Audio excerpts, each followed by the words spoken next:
Ma asaba min musibatin. Tidak pernah ditetapkan satu kejadian. Awas, hati-hati. Di bumi, fil ardi, wala fi anfusikum, atau menimpa dirimu, illa fi kitabin min qabli an nabraha, kecuali semua itu telah tertuliskan di dalam kitab sebelum semuanya nampak dalam kehidupan. Ayat ini ingin memberikan gambaran bahwa semua kejadian-kejadian yang terjadi di muka bumi ini, termasuk dalam terkait aktivitas kita, termasuk dalam pencarian jodoh kita, semuanya telah tertuliskan, diatur oleh Allah Subhanahu wa taala. Singkatnya, semua ada dalam aturan Allah.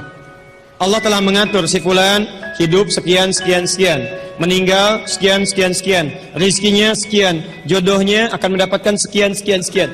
Sebagian tidak bisa diikhtiarkan seperti ajal nggak ada ikhtiarnya. Anda tidak bisa ikhtiar untuk bisa menunda atau mempercepat ajal, langsung nggak bisa diintervensi.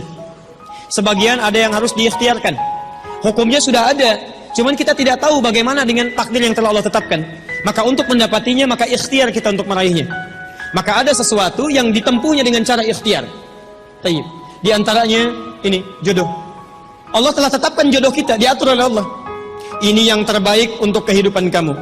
Tapi Allah merahasiakan kepada kita siapa jodoh yang dimaksudkan. Maka kita berikhtiar, yang dengan ikhtiar itu ada pahala didapatkan. Saya ulang, ada pahala didapatkan, ada kenikmatan dalam mencarinya. Bayangkan kalau kemudian nikah aja tiba-tiba tanpa ada pencarian. Antum gak akan pernah merasakan bagaimana nikmatnya ta'aruf, bagaimana nikmatnya mengenal, bagaimana mencari, bagaimana pahala bersabar, bagaimana nikmatnya berdoa, bagaimana istikharah dalam menentukan jodoh kita. Itu semua menghasilkan pahala dalam kehidupan kita.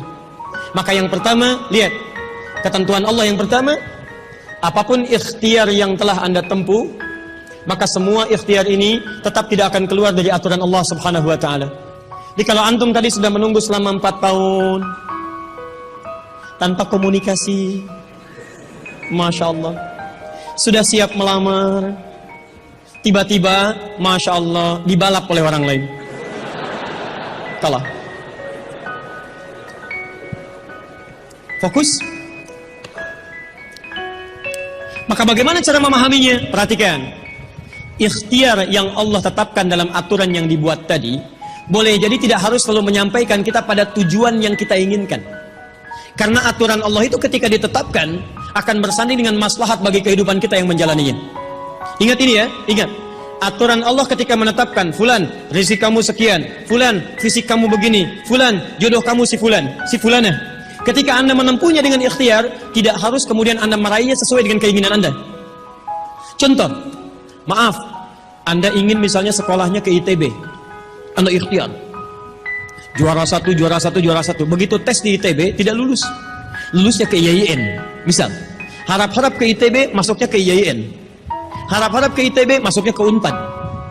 Ketika Allah kemudian menakdirkan Anda, misal keinginan Anda ke UNPAD, keinginan Anda ke ITB, tapi kemudian tiba-tiba beloknya ke UNPAD, bagaimana memahaminya? Perhatikan, kadang jalan kehidupan yang telah Allah tetapkan bukan harus menentukan hasil sesuai dengan yang Anda inginkan, tapi Allah menetapkan sesuai dengan apa yang Anda butuhkan.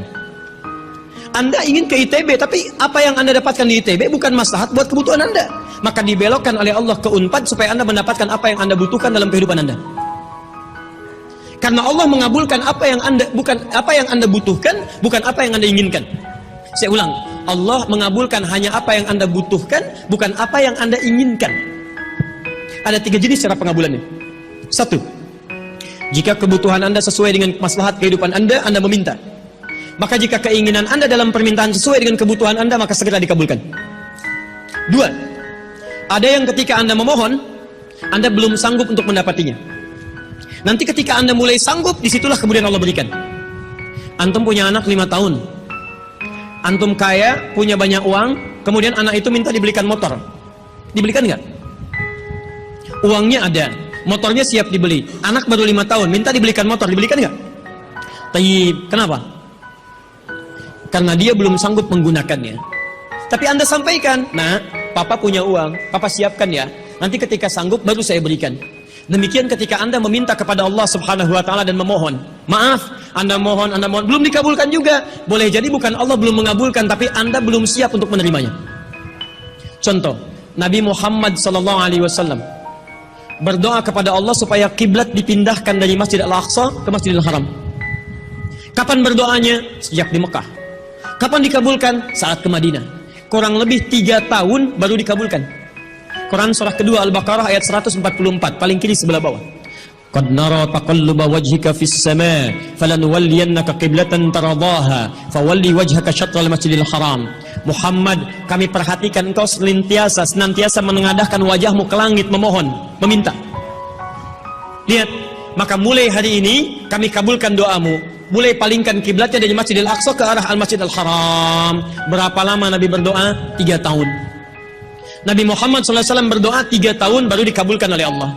Kenapa baru dikabulkan? Karena pengalihan kiblat baru sesuai dengan kebutuhan umat Islam pada saat itu setelah 3 tahun.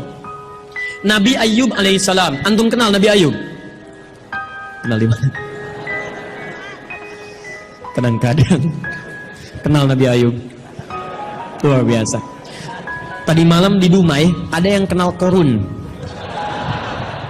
Bulan lalu di Lampung ada yang kenal Fir'aun. Masya Allah. Di Pekanbaru kenal Nabi Ayub. Luar biasa. Dan siapa sebetulnya? Nabi Ayub itu diuji dengan penyakit luar biasa. Maaf, tadinya kaya, punya istri yang sangat cantik, anaknya 12. Hari yang bersamaan, hari pertama, maaf, diuji dengan harta semua habis. 1 hari. Hari kedua, anak semua meninggal. Hari ketiga, diuji dengan penyakit. Yang penyakitnya tidak akan pernah dialami orang setelahnya. Tidak juga dialami orang sebelumnya. Berapa diuji? 20 tahun. Beliau diuji 20 tahun. Apakah mengeluh? Tidak. Kata istrinya, kalau bahasa kita, Papa kan Nabi. Angkat tangan Papa, mohon kepada Allah. Mintakan sembuh aja, sembuh. Apa jawab Ayub? Berapa lama kita sehat dan senang? Kata istrinya, Masya Allah, 20 tahun. Berapa lama kita diuji begini? 7 tahun. Kata Ayub, nanti saja. Kalau usia ujian sakit sama dengan ujian sehat, sama-sama 20 tahun, baru saya memohon kepada Allah Subhanahu wa Ta'ala. Anda bisa bayangkan, Nabi Ayub, Nabi, Rasul, dekat dengan Allah, jaminannya surga, surga tingkat tinggi, diberikan ujian 20 tahun, beliau bersabar dan tetap ibadah. Antum, Masya Allah, mahasiswa, baru semester 5, bukan Nabi, bukan Rasul, surga belum jelas, amalan masih berantakan, hisab masih menegangkan, surga belum ada jaminan, baru 4 tahun.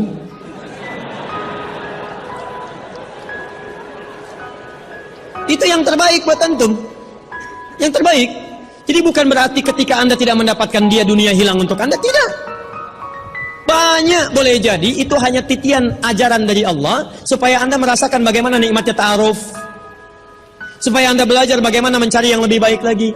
Lihat kalimatnya, Quran surah ke-24 ayat 26. At-tayyibatu lit-tayyibin wat-tayyibuna lit-tayyibat al-khabithatu lil-khabithin sebelumnya wal khabithuna lil-khabithat. Yang baik akan ketemu yang baik lagi, yang kurang baik bertemu dengan yang kurang baik lagi. Menurut Anda, dia yang terbaik untuk Anda. Menurut Allah, dia bukan yang terbaik untuk Anda. Yang untuk Anda, ada yang lebih baik lagi. Anda mau menghafal Quran, Anda mau menghafal hadis, maka Allah akan kirimkan kepada Anda yang bisa menjaga Quran dan hadis Anda. Kalau dengan 4 tahun belum bisa menjadikan Anda mendapatkan yang terbaik, tunggu. Karena yang terbaik itu lebih daripada yang mulia akan mendapatkan masa yang cukup panjang. Al-Bukhari menulis hadis 16 tahun, kitabnya abadi. Orang menulis kitab 16 hari belum tentu abadi. Jadi ketika Anda diminta menunggu dalam masa yang cukup lama, sebetulnya bukan masanya yang ditunggu, tapi di balik penungguan itu bukankah di situ ada pahala? Tadi Anda katakan Anda rajin berdoa, bukankah di doa itu ada pahalanya? Anda rajin tahajud, Anda bersabar, Anda bermohon, Anda istighfar. Jadi yang diinginkan oleh Allah dalam penantian 4 tahun itu bukan Anda menikah dengan calon Anda sekarang, tapi Anda mendapatkan pahala yang berlimpah. Dan dengan pahala itu Anda siapkan Quran Anda, hadis Anda untuk membimbing pasangan Anda berikutnya. Paham sampai sini? Baik, alhamdulillah. Jadi nggak usah kecewa ya, nggak usah kecewa. Baik, yang kedua, lihat kaidahnya supaya kita bisa sabar, ya, supaya bisa sabar. 2, Quran surah kedua ayat 286. La yukallifullahu nafsan illa, tidak mungkin Allah menguji seorang hamba kecuali dia sanggup untuk mengatasinya. Tidak mungkin Allah menguji seorang hamba kecuali dia sanggup untuk mengatasinya. Tolong baca kalimatnya dengan baik ya. Kalau Anda sedang punya masalah, seberat apapun itu, yakinkan kata Al-Quran, tidak mungkin masalah ini diujikan kepada Anda kecuali Anda sanggup. Jadi kalau Anda tidak sanggup, mustahil ujian ini titipan pada Anda. Jadi kalau Anda sekarang misal sedang punya ujian seberat apapun, itu tandanya cuman Anda yang sanggup, yang lain tidak sanggup. Makanya tidak diujikan kepada pemuda lain, cuman Anda, karena Anda yang sanggup menanggung bebannya. Orang lain mungkin sudah naik ke atas atap tuh, loncat, tidak. Anda tidak. Karena cuman Anda yang mampu, bukan orang lain. Ketika Anda mengatakan, ya Allah, kenapa mesti saya yang diuji? Kenapa mesti saya mengalami? Why me? Kata Allah, why not? Kenapa tidak? Cuman kamu yang mampu. Kamu yang harus dapatkan pahalanya, yang lain tidak. Cuman Anda yang jadi pemuda yang kuat, yang lain belum tentu. Tapi nggak usah terlampau bangga, langsung pulang dari sini bikin status. Memang cuman saya yang mampu. Masya Allah. Pekerjaan. Ya. Yang ketiga, tetap ikhtiar. Quran surah 49 ayat ke-13. Jadi jangan sampai, maaf, ya, peluang Anda tidak mendapatkan yang tadi Anda telah harapkan, menjadikan Anda putus dalam berikhtiar. Cari, masih banyak perempuan semuka bumi. Masa tidak ada yang cocok untuk Anda? Lihat, ya ayyuhan nasu inna khalaqnakum min dzakarin wa untha wa ja'alnakum syu'uban wa qabail lita'arafu. Hai manusia, kami ciptakan engkau laki-laki, ada perempuan jodohmu. Dan kami pisahkan berbeda-beda daerah. Ya, lihat syu'ub, beda daerah, RT, RW, lurah, kecamatan, kabupaten, sampai sedunia. Kalau nggak ketemu di satu RT, cari satu RW ya. Yang nanya tadi. Kalau tidak ada satu RW, cari satu kampung. Masa nggak ada yang ketemu? Boleh menikah dengan perempuan sekampung? Tidak. Masa sekampung mau dinikahi? Tidak. Batas paling maksimal 4. Sekampung tidak pilih satu dari sekampung. Sekampung mau dinikahi, Masya Allah. Silahkan cari ya. Anda tadi masih kuliah kan? Silahkan cari. Barangkali ketemu di kampus ya. Boleh menikah dengan seorang anak yang sedang kuliah? Tidak sedang kuliah masa dinikahi, pulang dulu dari situ ya. Pulang dari kampus, baik-baik di rumah baru nikah. Ini di kampus mau dinikahi ya. Cari silakan. Nggak ketemu misalnya, mohon maaf ya, satu kecamatan, kabupaten. Nggak ketemu, beda provinsi. Anda orang Riau, mungkin jodoh Anda ada di Jawa. Cari, ta'aruf. Nggak ada di Jawa, ada di Sumatera. Nggak ada Sumatera, ada di Papua. Luas. Indonesia terbentang 5.200.000 km persegi luasnya. Kata Ahmad Mansur Surya Negara, pakar sejarah, dalam bukunya Api Sejarah, halaman ke-19, paragraf yang kedua, baris 1 sampai 3, paling kanan sebelah atas. Luas Indonesia itu, daratnya 2 juta kilometer persegi, lautnya 3.200.000 kilometer persegi. Daratan dan lautan, Masya Allah, 5.200.000 kilometer persegi. Masa nggak ketemu? Pulaunya 13.677 pulau. Itu belum termasuk Pulau Gadung dan Pulau Gebang. Ada semua.